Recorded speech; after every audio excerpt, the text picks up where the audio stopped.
بسم اللہ الرحمن الرحیم ایاک نعبد و ایاک نستعین۔ میں پہلے واضح کر دوں کہ میں یہ میڈیا ٹاک اس لیے نہیں کر رہا کہ میں تحریک انصاف کو چھوڑ رہا ہوں۔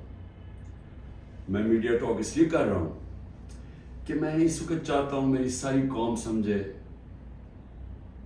کہ میری طرح کا آدمی سیاست میں کیوں آیا اور اس نے یہ اتنی لمبی 27 سال کی سٹرگل کیوں کی، اور وہ اس کے خدشات کیا ہیں کہ یہ ملک میرا کس طرف جا رہا ہے۔ تو میں صرف اپنی قوم کے لیے بتانا چاہتا ہوں کہ میں 18 سال کا تھا جب میں پاکستان کرکٹ ٹیم میں کھیلتے ہوئے انگلینڈ گیا۔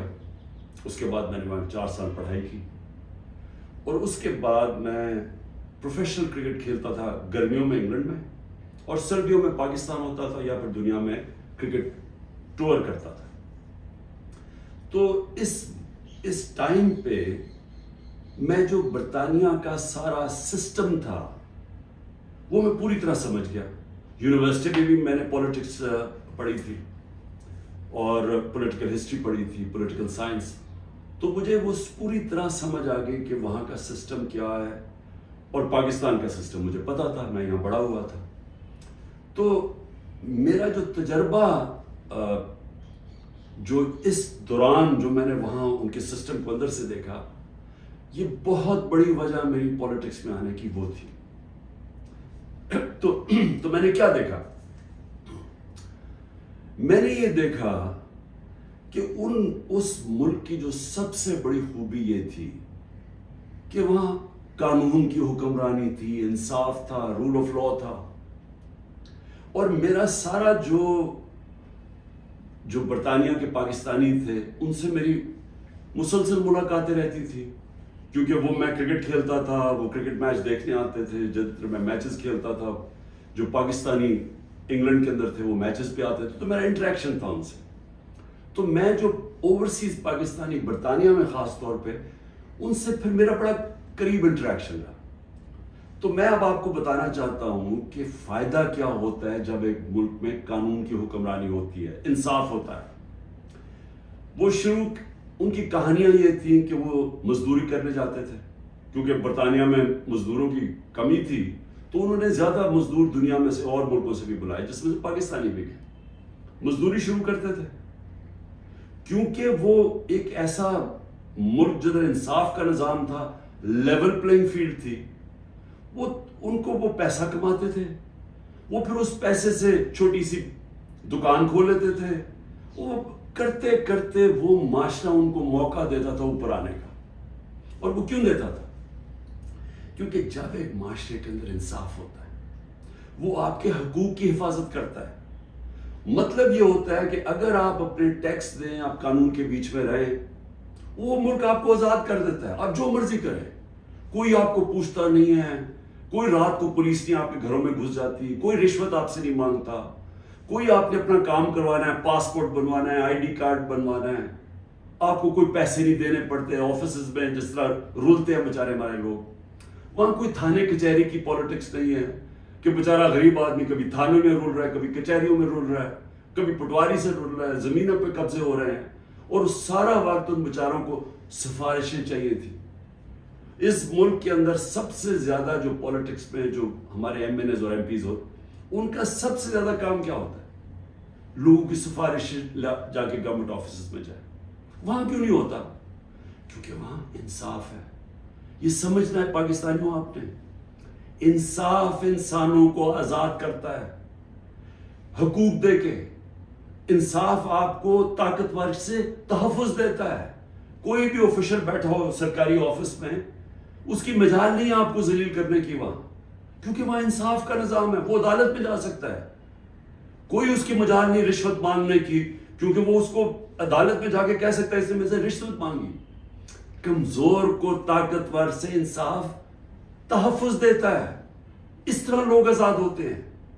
تو وہی پاکستانیوں کو میں نے آہستہ آہستہ دیکھا اوپر آتے ہوئے، ان کے بچے گورنمنٹ سکولوں میں گئے، مفت پڑھے، ان کے بچوں کو اعلیٰ تعلیم ملی، ان کو میں نے دیکھا وہ اور آگے پڑھے، وہ ڈاکٹرز بنے، مزدوروں کے بچے۔ اور سوائے کئی علاقوں میں جو تھوڑی ریسزم تھی، عموماً یہ دیکھا کہ جو وہاں مزدور بھی گئے ان کو دیکھتے دیکھتے بچے آگے بڑھتے گئے، بزنس شروع کی انہوں نے، بڑے کام کیے. لیکن جو بھی یہاں پاکستانی جاتے تھے، جو مجھے ابھی بھی یاد ہے، وہ سارا وقت ترستے تھے کہ میں نے ایک دن پاکستان جانا ہے. وہ پاکستانی میوزک سنتے تھے، پاکستانی فلمیں دیکھتے تھے، کرکٹ میچ دیکھتے تھے، سارا وقت یاد کرتے تھے پاکستان کہ جیسے ہی ہم نے پیسہ کما لیا ہم پاکستان جائیں گے. اب ان کے بچے وہاں پڑھ جاتے تھے، بڑے ہو جاتے تھے. جب بچے تھوڑے بڑھ جاتے تھے، بڑے ہوتے تھے، وہ پھر آپ پاکستان آنے کی کوشش کرتے تھے. اب میں آپ کو بتاتا ہوں کہ کیوں ہم آگے نہیں بڑھ رہے. وہ آتے تھے پاکستان، ان کے بچے جب پاکستان میں بزنس کام شروع کرتے تھے ان سے کام ہی نہیں ہوتا تھا.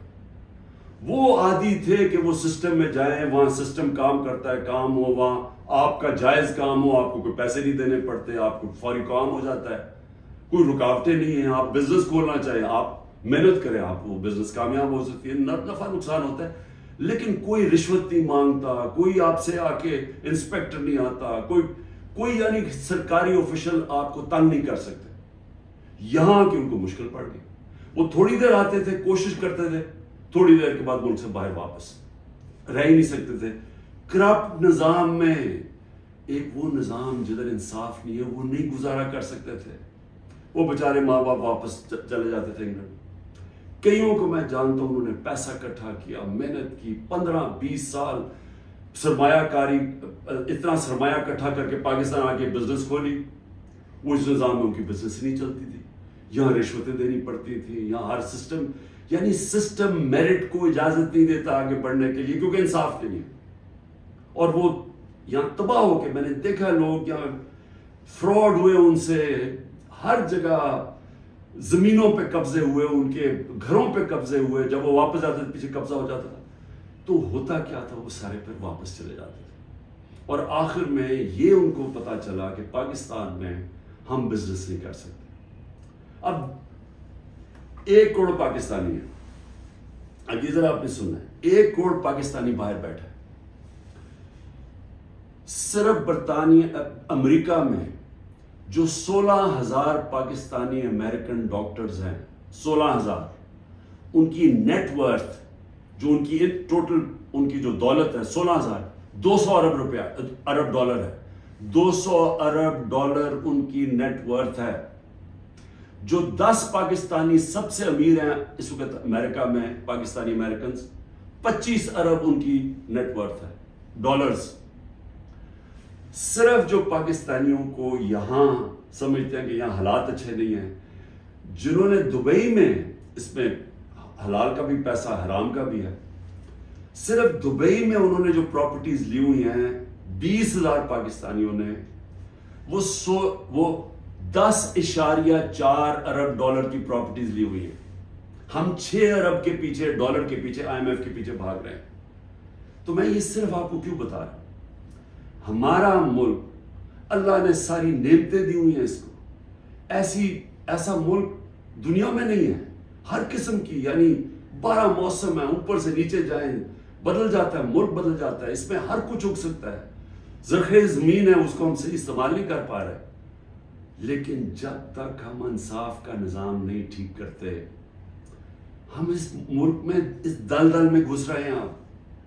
میں اب آپ کو بتاؤں کہ میں نے جب یہ پاکستانیوں سے جو برطانیہ میں تھے، کیونکہ میرا اصل میں کرکٹ کھیلتا تھا، میں نے آپ کو بتایا میرے ان سے رابطہ تھا، تو تب میں نے فیصلہ کیا کہ ہم پاکستان کے اندر جب تک کہ یہاں ایک انصاف کا نظام نہیں آتا، ہمارا ملک آگے نہیں بڑھ سکتا.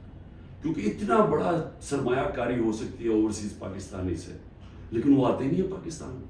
وہ صرف اپنی ریمیٹنس بھیجتے ہیں، جو اصل تو سرمایہ کاری سے ملک اوپر جاتا ہے.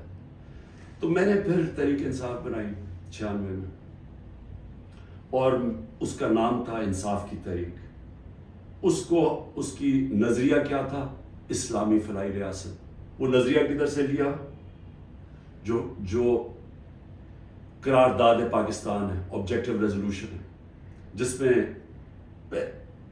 مدینہ کے ریاست، اس کے اوپر طرز کے اوپر انہوں نے اسلامی فلاحی ریاست لکھی. کیونکہ اسلامی فلاحی ریاست ہمیشہ مسلمان مدینہ کی ریاست کی طرف سوچتا ہے، وہ دنیا کی تاریخ کی پہلی فلاحی ریاست تھی۔ ہم نے اس کا وہ آبجیکٹو رکھا کہ یہ ہمارا گول ہے، اور میں نے اپنی پارٹی لانچ کر دی۔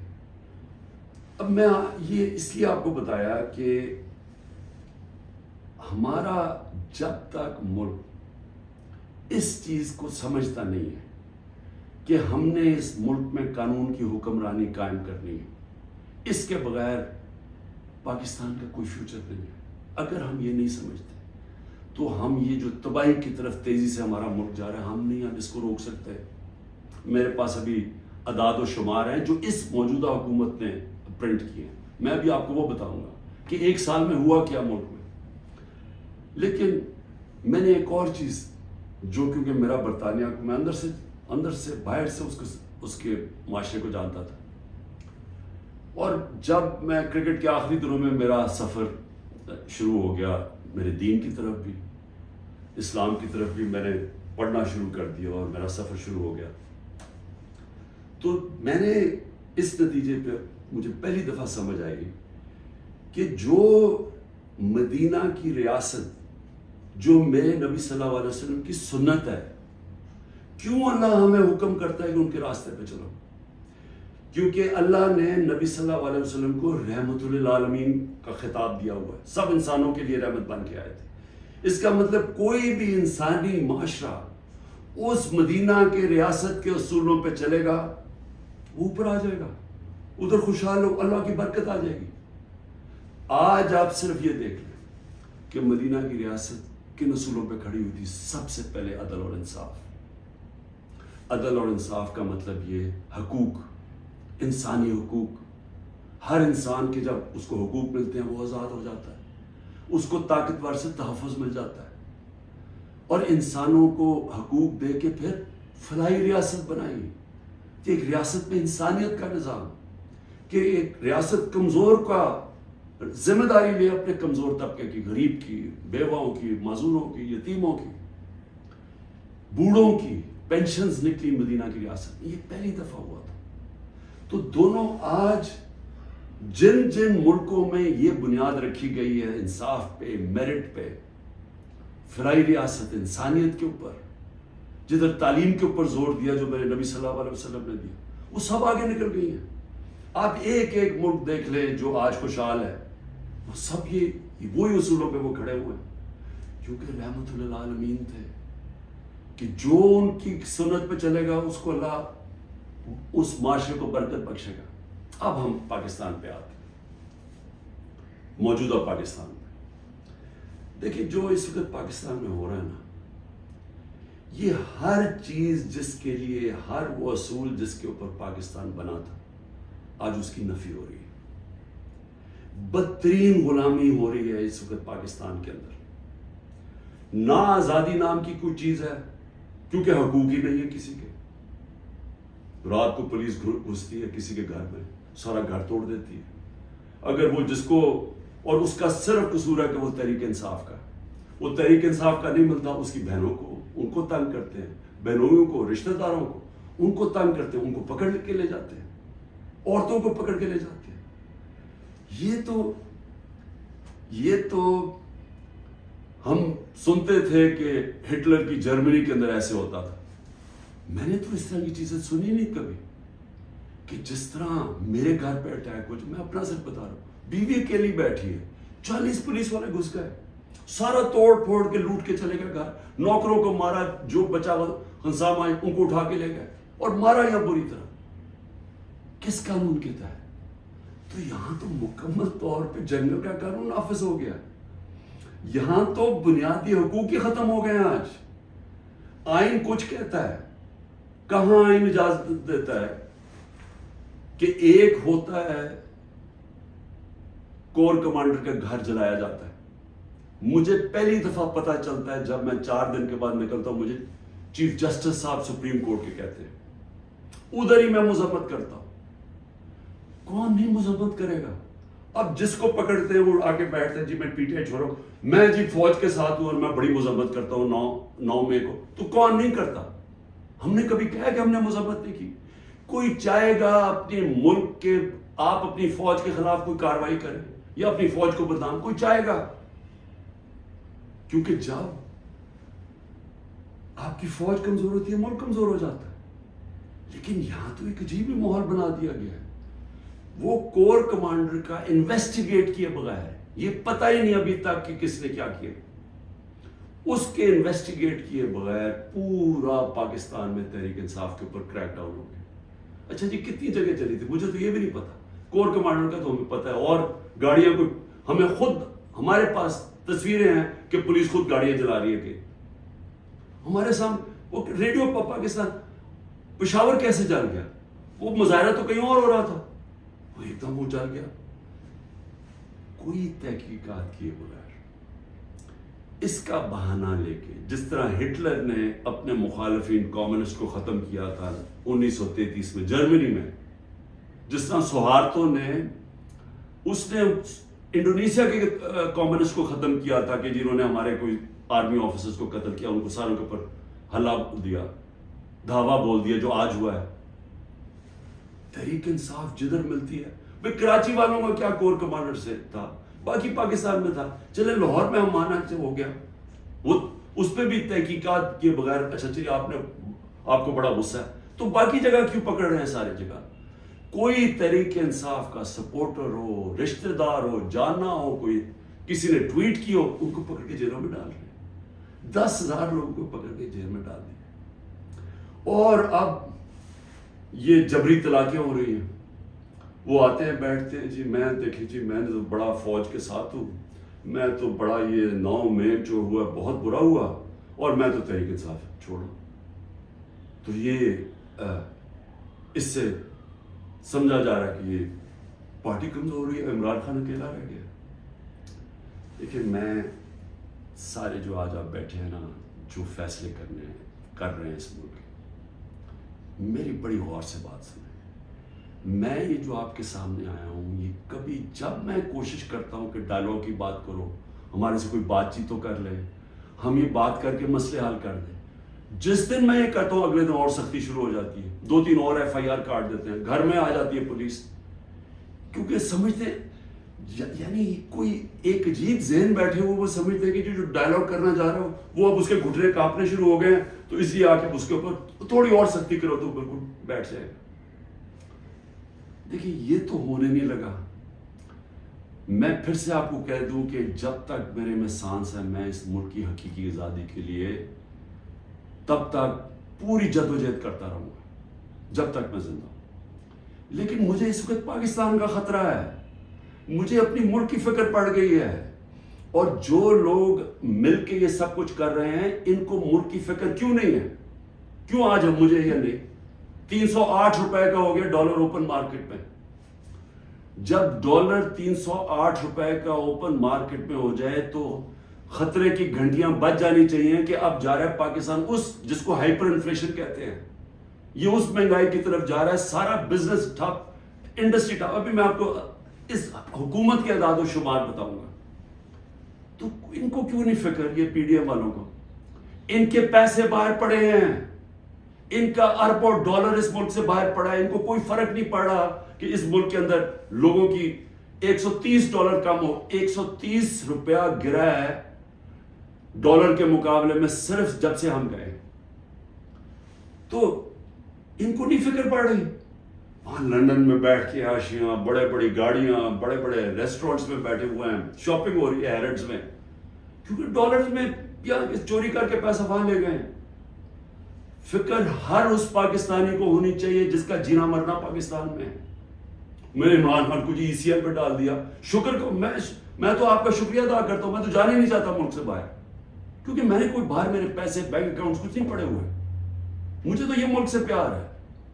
تو اس لیے ECL ان کو فرق پڑتا ہے جنہوں نے جائیداد ڈالرز میں رکھی ہوئی ہیں باہر، اور ان کو کوئی فرق نہیں پڑ رہا کہ ملک تباہی کی طرف جا رہے ہیں. ذرا آپ یہ صرف دیکھ لیں کہ جب ایک آدمی نے بند کمرے میں فیصلہ کیا کہ جناب عمران خان بہت ملک کے لیے تباہی کر رہا ہے اور میں اس کو بدلنا ہے، اور اس نے جب گورنمنٹ گرائی، تو ذرا صرف میں اب آپ کو اس حکومت کی اعداد و شمار ہمارے پاس جو فورن ایکسچینج ریزروز تھے، یاد رکھیں روپیہ مضبوط رہتا ہے جب آپ کے ریزروز اوپر ہو، 16.2 ارب ڈالر، آج وہ ہیں 4.5 ارب ڈالر، منفی 72% ہمارا فورن ایکسچینج گرا، ایکسپورٹس 13% گری ہے، ریمیٹنسز جو باہر سے پاکستانی ڈالر بھیجتے تھے وہ 13% گرے۔ یاد رکھیں یہ ہر سال ہمارے بڑھتے جا رہے تھے، ہر سال پچھلے سال سے زیادہ ہوتی تھی ہماری ایکسپورٹس بھی، ریمیٹنسز بھی، ڈالر زیادہ آ رہا تھا۔ اب جب سے یہ آئے ہیں 13% دونوں نیچے چلی گئی ہے بجائے اوپر جانے کے۔ اس کا مطلب ڈالر کم آ رہے ہیں پاکستان میں، قرضے بڑھتے جا رہے ہیں، ڈالر کم آ رہے ہیں اور ہم نے قسطیں بھی دے دی۔ ٹیکسٹائل ایکسپورٹس جو ہماری سب سے بڑی ایکسپورٹ ہے، منفی 14% گر چکی ہے۔ انٹرسٹ ریٹ، اب بزنس کام کون کرے گا؟ ہم جب تھے 9.8 تھا، آج 21% ہے ہمارا سود۔ ہمارا جو ایکسچینج ریٹ ہے آفیشل 180 کر لیں، ہمارا تھا جب ہم گئے 180 روپے ڈالر تھا، آج 287 روپے ڈالر آفیشل ریٹ ہے اور 308 پہ پہنچ گیا ہے اوپن مارکیٹ میں۔ مہنگائی کے اوپر بڑا شور مچا تھا، 12.7% تھی ہماری کنزیومر پرائس انڈیکس۔ مہنگائی کی دو ہوتی ہیں قسمیں، ایک جس کو کہتے ہیں کنزیومر پرائس انڈیکس جو سی پی آئی ہوتی ہے، وہ 12.7 تھی، آج 36.4% ہے، پاکستان کی تاریخ کی سب سے بڑی مہنگائی۔ لیکن اس سے زیادہ خطرناک جو سینسٹیو پرائس انڈیکس ہے وہ 14.2 ہمارے دور میں تھی، آج وہ پاکستان میں 42.1% ہے۔ پٹرول، یاد رکھیں ہمارے دور میں پٹرول 110 سے 115 لیٹر 110 سے 115 ڈالر پہ بیرل گئی تھی، آج وہ 70-80 کے بیچ میں ہے، یعنی ادھر سے آ کے۔ ہمارے دور میں 150 روپے لیٹر پیٹرول تھا، 145 روپے لیٹر ڈیزل تھا، آج ڈیزل پہنچ گیا 260 روپے اور پیٹرول پہنچ گیا 270 روپے۔ جب پیٹرول مارکیٹ میں نیچے، انٹرنیشنل تیل نیچے چلا گیا تو یہ آپ ذرا دیکھیں تقریباً 100 روپے اوپر گیا۔ آٹا جو ہر آدمی کو افیکٹ کرتا ہے، ہمارے دور میں 55 روپے تھا کے جی، آج وہ پہنچ گیا 136 روپے کے جی، 130% کا اضافہ ہوا اس میں، اور یہ عام آدمی کو سب سے زیادہ تکلیف دے رہی ہے۔